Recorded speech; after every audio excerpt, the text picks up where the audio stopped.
Hello guys, this is Sarvan Kumar.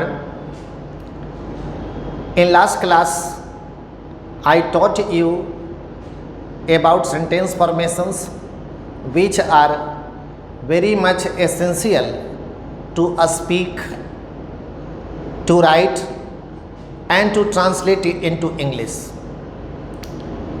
Only they are some only. I am not saying that they are enough. But in the meantime, some of you have requested me through the message to start grammar as I started time and tense. So like that only some of you have suggested to me and requested me to start grammar. I taught you about time and tense which you liked very much, and today I have decided to start voice because after time and tense voice should be started. And now let me tell you, let me explain to you what voice is.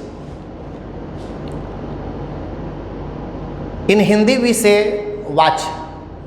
Voice की हिंदी क्या होती है? Watch. परंतु ये watch है क्या, voice है क्या? तो जवाब देंगे कि बिना अर्थ बदले क्रिया के रूपों में परिवर्तन लाना ही वॉइस कहलाता है, क्योंकि वॉइस वर्ब का होता है. To bring about some change in the form of verb without changing its meaning is called voice, because voice happens to be of verb. Now let us see how many kinds it has.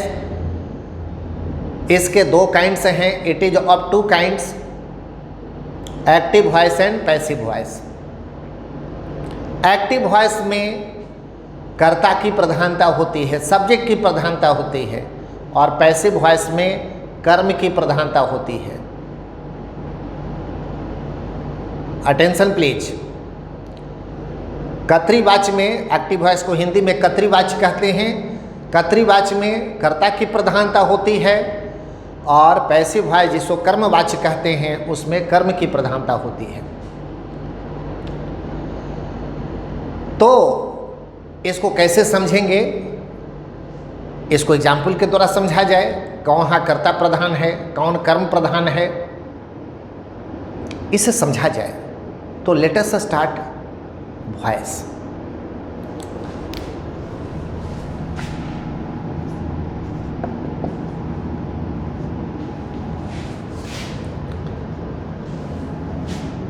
To bring about change in the form of a verb without changing its meaning,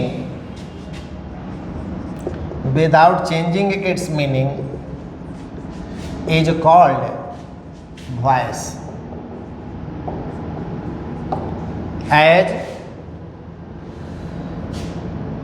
I eat a mango.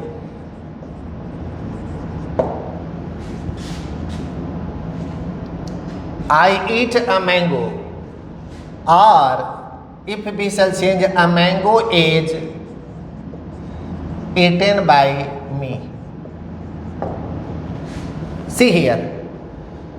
To bring about change in the form of a verb without changing its meaning is called voice. As I told you, as I explained in Hindi, कि बिना अर्थ बदले क्रिया के रूपों में परिवर्तन लाना ही voice कहलाता है. यह दो प्रकार का होता है, active voice and passive voice. यहाँ देखा जाए, आई ईट अ मैंगो और a mango is eaten by me. क्या भाई, किसका परिवर्तन हो रहा है? यानी सब्जेक्ट है ना. जो सब्जेक्ट है वो क्या बन जा रहा है? एजेंट है, और ऑब्जेक्ट जो है वो सब्जेक्ट बन जा रहा है. लेट अस सी, यानी यहां पर हम लोगों ने क्या देखा, what we have seen, we have seen that here verb is changing in past participle form. Do you understand? It is of two kinds. It is of two kinds. First, active voice and second, passive voice. In Hindi भी से कर्तृवाच्य और this is called कर्मवाच्य. कर्तृवाच्य and कर्मवाच्य. Active voice में कर्ता की प्रधानता होती है इसलिए कर्तृवाची से नाम है, और पैसिव वॉइस में कर्म की प्रधानता होती है इसलिए इसका नाम है passive voice. Is it clear? Now let us see what active voice.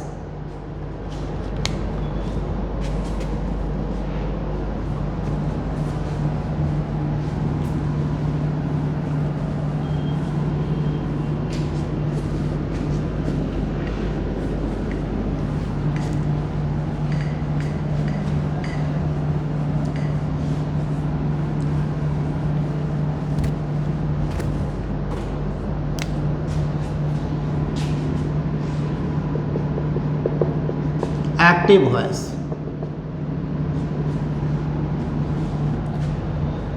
कर्तृवाच्य में किसकी प्रधानता होती है? कर्ता की प्रधानता होती है एक्टिव वॉइस में.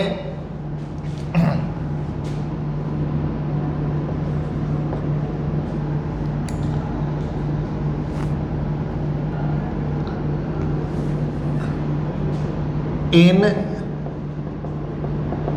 Active voice the importance of subjects is felt as Ram teaches us. Ram teaches us. यहां कौन प्रधान है भाई? तो राम प्रधान है. Do you understand? Ram teaches us. और passive voice,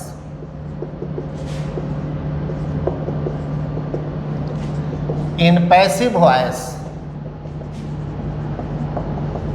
the importance of object is felt.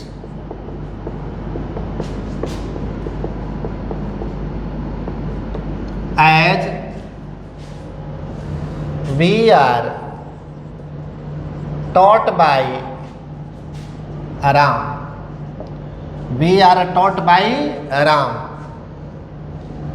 क्या मैंने सिखाया कि एक्टिव वॉइस में कर्ता की प्रधानता होती है और पैसिव वॉइस में कर्म की प्रधानता होती है. यानी कर्म यहाँ कौन है? अस है. जो यहाँ क्या हो गया? वी. यानी यहाँ कर्म प्रधान है. Is it clear? और इसे एक्टिव से पैसिव बदलने के लिए और पैसिव से एक्टिव बदलने के लिए कुछ ऐसे नियम हैं जिनका ख्याल अवश्य रखा जाना चाहिए. They must be inculcated. Inculcate means keep in mind. They must be inculcated. And what are they? What are those rules which will be helpful to change from active to passive and from passive to active? Remember them. But first of all, let me explain. Let me make you understand. Active voice का subject passive voice में agent हो जाता है और active voice का object passive voice में subject हो जाता है. इसके बाद टेंस के अनुसार ऑक्सिलरी वर्ब का इस्तेमाल किया जाता है।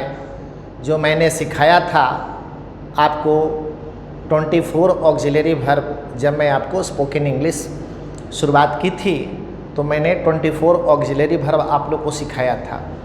तो उसमें से टेंस के अनुसार ऑक्सिलरी वर्ब का इस्तेमाल किया जाना चाहिए। लेट अस सी, ऐसे समझा जाए कि यदि वो सेंटेंस प्रेजेंट इंडेफिनिट का है तो उसमें इज एम आर का प्रयोग कर देंगे। यदि प्रेजेंट कंटिन्यूअस का है तो इज एम आर के बाद बीइंग का प्रयोग कर देंगे। यदि प्रेजेंट परफेक्ट है तो हैज हैव के बाद बीन का प्रयोग करेंगे। अगर पास्ट इंडेफिनिट है तो वॉज वर का प्रयोग करेंगे। अगर पास्ट कंटिन्यूअस है तो वाज वर के बाद बीइंग का प्रयोग करेंगे। यदि पास्ट परफेक्ट है तो हैड के बाद बीन का प्रयोग करेंगे। यदि फ्यूचर इंडेफिनिट है तो शैल और विल के बाद बी का प्रयोग करेंगे। और यदि फ्यूचर परफेक्ट है तो शैल हैव और विल हैव के बाद बीन का प्रयोग करेंगे। तो आप कहेंगे कि सर तक सारा तो आपने टेंस की बात की नहीं, इसे जान लेना है। पैसिव वॉइस मात्र 8 टेंस का ही होता है, 3 प्रेजेंट का, 3 पास्ट का और 2 फ्यूचर का। 3 प्रेजेंट टेंस से और 3 पास्ट टेंस से और 2 फ्यूचर टेंस से 8 का ही बनाया जाता है जो सर्वमान्य है। दूसरी बात, वर्ब का जो प्रिंसिपल वर्ब है, मेन वर्ब है, उसका पास्ट पार्टिसिपल फॉर्म इस्तेमाल किया जाना चाहिए। यानी वर्ब का तीसरा रूप, वर्ब के कितने रूप होते हैं? 5। प्रेजेंट को V1 कहते हैं, V2 को पास्ट कहते हैं, V3 को पास्ट पार्टिसिपल कहते हैं, V4 को प्रेजेंट पार्टिसिपल कहते हैं, और V5 को सिंगुलर फॉर्म कहते हैं। क्योंकि कोई भी वर्ब अपने स्वतंत्र अवस्था में प्लूरल होता है और उसको सिंगुलर बनाने के लिए प्रायः एस और एस का प्रयोग किया जाता है। मैं चाह रहा हूँ कि आप अच्छी तरह समझ लें इसे और घर पर प्रैक्टिस करते रहें। तो मेन वर्ब का कौन सा रूप इस्तेमाल होना चाहिए? पास्ट पार्टिसिपल फॉर्म इस्तेमाल होना चाहिए। और जहाँ तक एजेंट के पहले प्रीपोजिशन का सवाल है तो हमेशा बाई का प्रयोग नहीं करना चाहिए, क्योंकि प्रीपोजिशन डिपेंड करता है आने वाले मेन वर्ब के अनुसार। जनरली लोग कह देते हैं कि बाई का प्रयोग कर देंगे, है ना, बाई का प्रयोग किया जाता है एजेंट के पहले, बाई का प्रयोग किया जाता है, लेकिन कहाँ किया जाता है इसको समझना है, और कहाँ न किया जाता है इसको भी समझना है ना। आप गलत करके चले आएंगे, आप गलत कर देंगे, इसलिए मैं चाहता हूँ कि आपसे गलती ना हो, और उसके लिए इन बातों को समझना जरूरी है। मैं बताते चलूँगा कि कहाँ बाई का प्रयोग ना करेंगे, क्योंकि हमेशा बाई की बीमारी अच्छी नहीं है। हालांकि बाई की बीमारी एकदम अच्छी न है, लेकिन यहाँ पर मैंने सिर्फ वो एक जोक मैंने कहा है कि बाई का प्रयोग वहीं करेंगे जहाँ उसकी ज़रूरत है, इसे समझ लेना है। तो हम लोगों ने क्या देखा कि एक्टिव वॉइस का सब्जेक्ट जो है पैसिव वॉइस में क्या हो जाता है? एजेंट बन जाता है, और ऑब्जेक्ट जो है वो पैसिव वॉइस में सब्जेक्ट बन जाता है। उसके बाद एप्रोप्रिएट ऑक्सिलरी वर्ब का इस्तेमाल करते हैं, वर्ब का पास्ट पार्टिसिपल फॉर्म इस्तेमाल करते हैं, और जहाँ तक एजेंट के पहले प्रीपोजिशन का सवाल है तो वह किसके ऊपर डिपेंड करता है? आने वाले वर्ब के अनुसार। Is it clear? Let us C.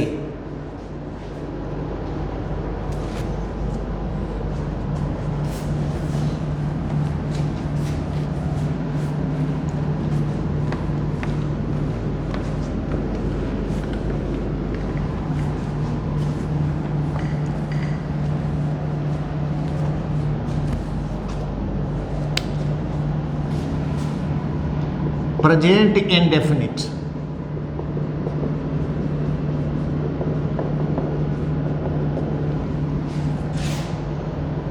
Active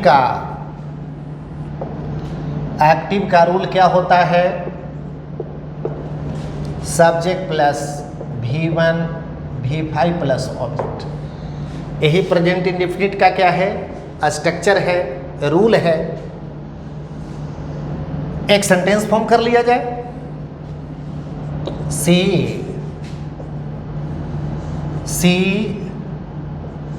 takes him to college, she takes him to college. और अब इसे जब पैसिव वॉइस बनाएंगे, पैसिव जब बनाएंगे तो क्या होता है? ऑब्जेक्ट सब्जेक्ट हो जाता है। उसके बाद मैंने सीखा है कि इज एम आर का प्रयोग किया जाता है वर्ब का तीसरा रूप, और मैंने कहा कि हमेशा बाई का प्रयोग नहीं किया जाता है, इसलिए यहाँ कहाँ रखेंगे? ब्रैकेट में रखेंगे। जहाँ ज़रूरत होगी वहाँ देंगे, जहाँ ज़रूरत ना होगी वहाँ ना देंगे। Is it clear? तो इसको बना दिया जाए। यहाँ एजेंट, यहाँ ऑब्जेक्ट कौन है? तो हिम है। तो हिम को आप हम ले करके आएंगे नॉमिनेटिव केस में, तो हिम का नॉमिनेटिव क्या हो जाता है? He is taken to college by her. अब ये चल जाएगा ऑब्जेक्टिव केस में, ये आ जाएंगे नॉमिनेटिव, और ये क्या हो जाएंगे? ऑब्जेक्टिव। क्योंकि प्रीपोजिशन के बाद आने वाला जो केस होता है वह नॉमिनेटिव नहीं होता, वह ऑब्जेक्टिव होता है। Remember it. मोर एग्जाम्पल,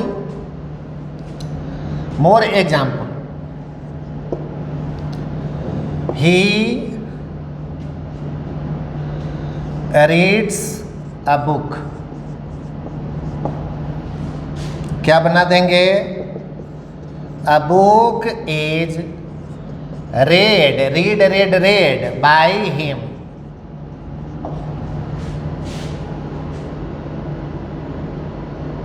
आपको जानने की उत्सुकता होगी, you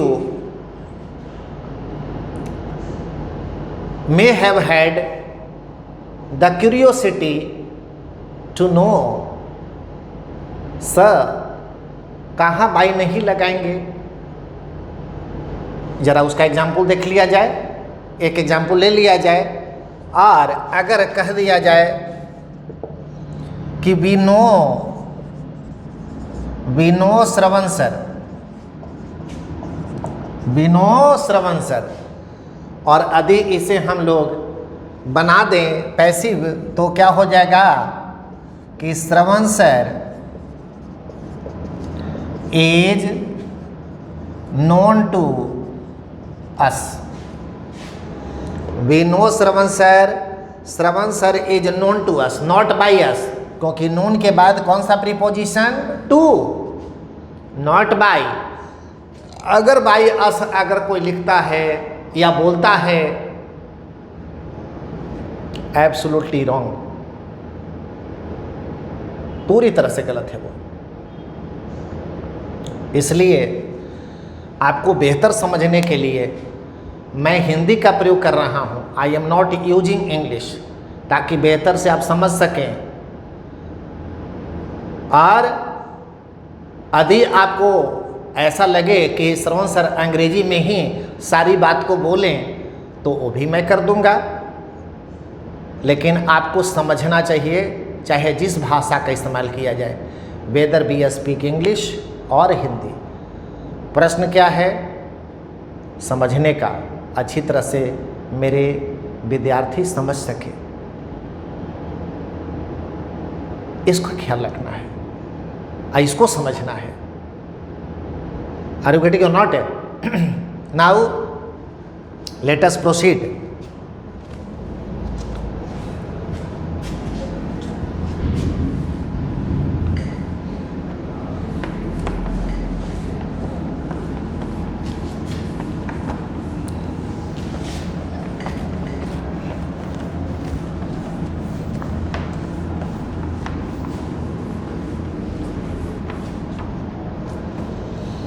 अब यदि क्वेश्चन यस नो क्वेश्चन को हो प्रेजेंट इंडेफिनिट में, do does subject plus V1 plus object then question mark, like does he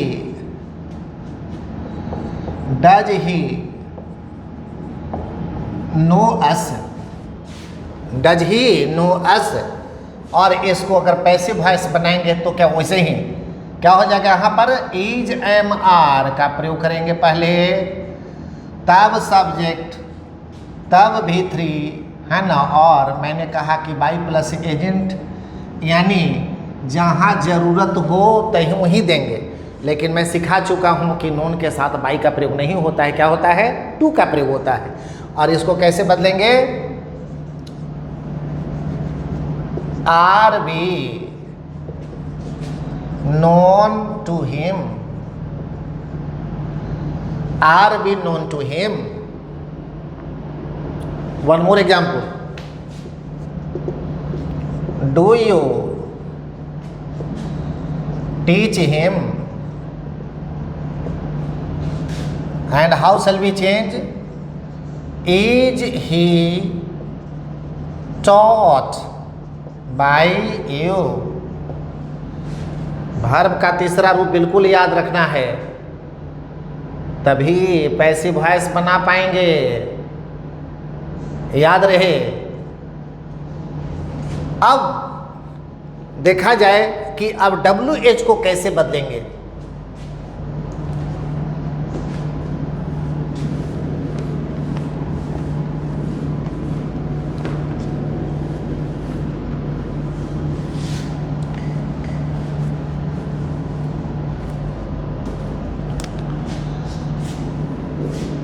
WH question, do does subject plus V1 plus object then question mark.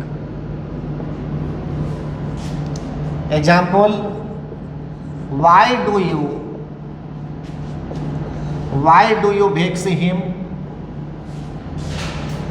और अब इसे passive voice में तो WH को ही छोड़ देंगे, उसके बाद इज एम आर का प्रयोग करेंगे, तब सब्जेक्ट, तब V3, तब बाई और तब एजेंट का प्रयोग करेंगे। जहां जरूरत हो ही एजेंट देंगे। तो कैसे बन जाएगा भाई, मैं बोला WH वहीं छोड़ दिया जाए, why is he vexed by you. One more example, how does she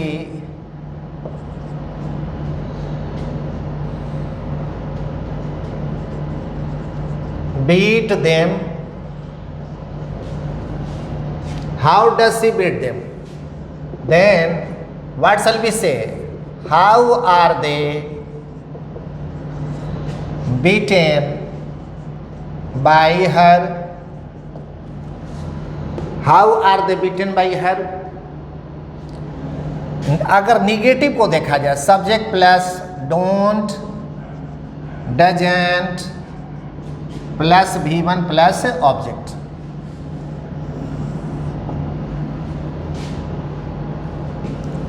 we don't laugh at him, we don't laugh at him. Passive voice बनाएंगे तो क्या बनाएंगे कि he isn't laughed at, preposition जहां है वही छोड़ दिया जाए, तब बाई अस, यानी एट भी रहेंगे और बाई भी, इसलिए क्या बनेगा, he isn't laughed at by अस।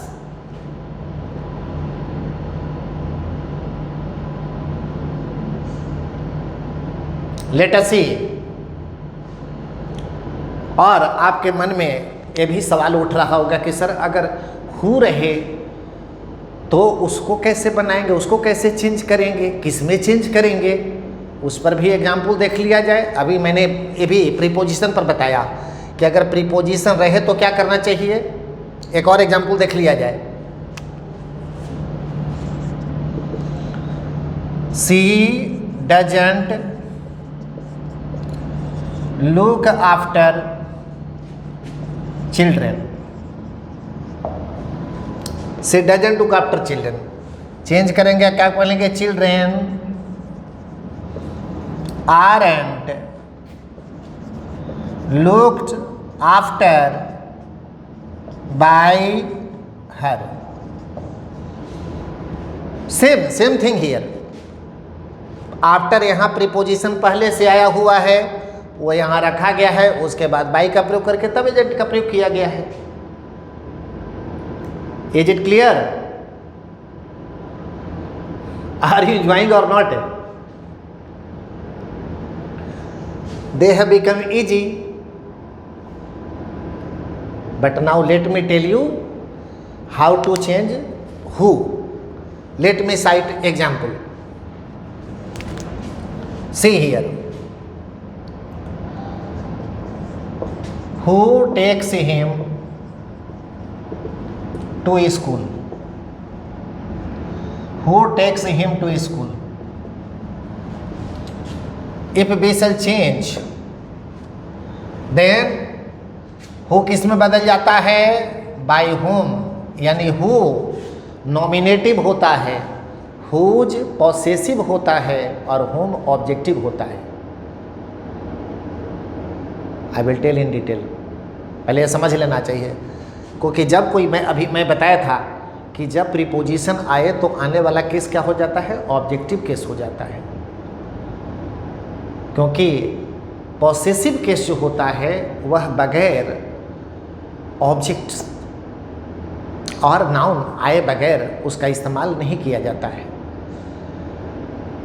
बगैर नाउन के, जैसे whose house, do you understand, whose pen, इस तरह से इस्तेमाल करेंगे। लेकिन अगर प्रीपोजिशन आ रहा हो और वहाँ पर अगर हमें केस देना हो तो वहाँ कौन सा केस होना चाहिए, ऑब्जेक्टिव केस का प्रयोग होना चाहिए। इसलिए क्या हो जाएगा, by whom is he taken to school. आप कहेंगे सर अगर हु को छोड़ दे तो क्या करेंगे, और अगर हम उसको हु को छोड़ दें तब प्रीपोजिशन बाई को कहाँ ले जाएंगे, लास्ट में ले जाएंगे और ए बनाएंगे कि who is he taken to school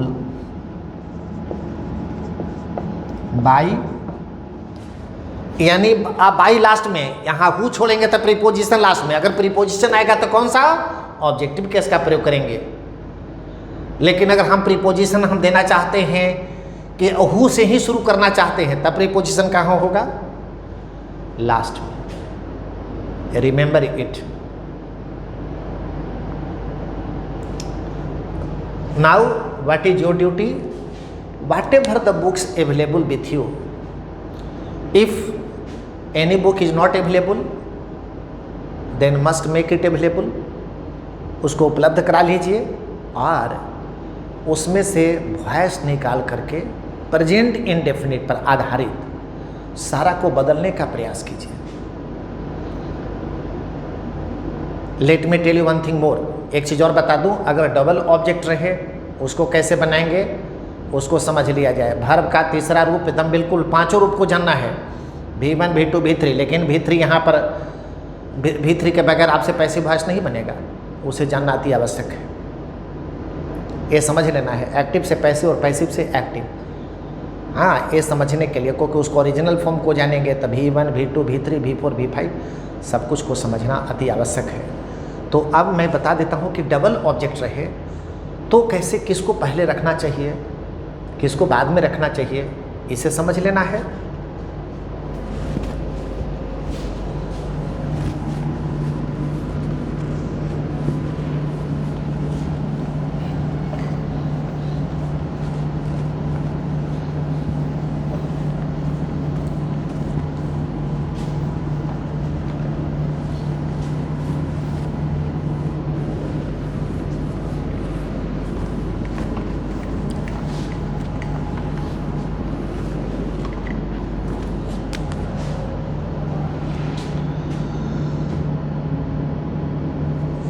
Shravan sir teaches us English grammar.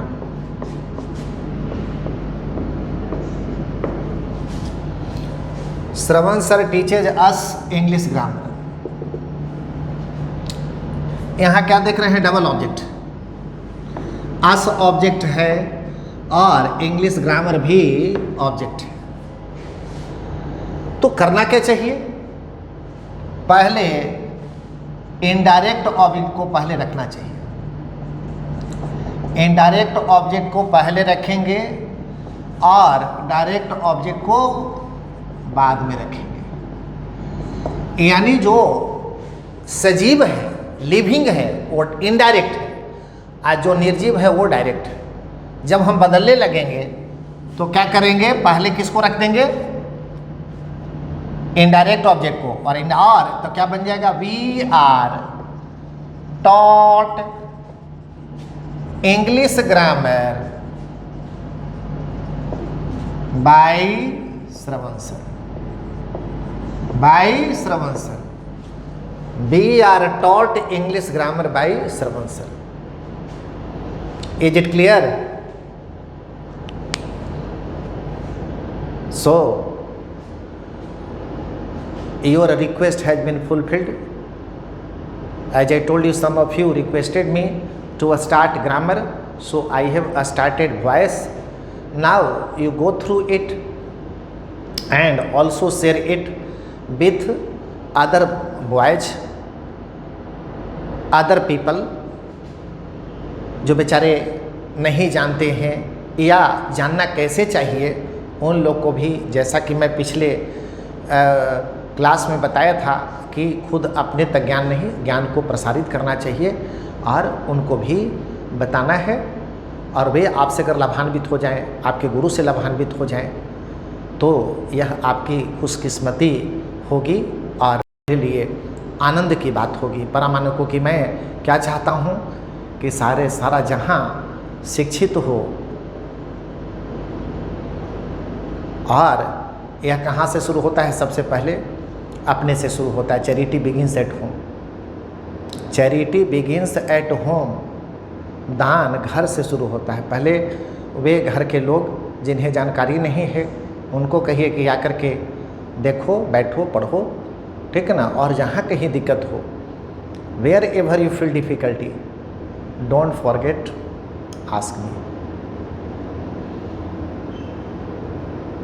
Keep asking, just you send message because I go through the message, और through that I will guide you। और अगर दिक्कत लगे कि सर हाँ ये बात समझ में नहीं आई, तो मैं उसको पुनः एक्सप्लेन कर दूंगा।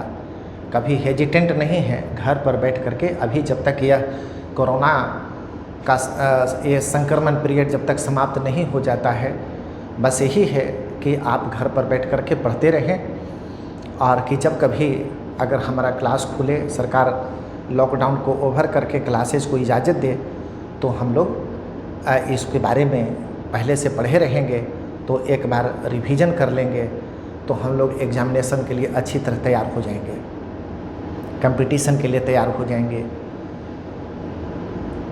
इसलिए पढ़ते चलना है। तो आज इतना ही। Thank you very much. Next class में ज़्यादा से ज़्यादा बताएंगे, यहाँ से हम लोग आगे बढ़ेंगे। Thank you.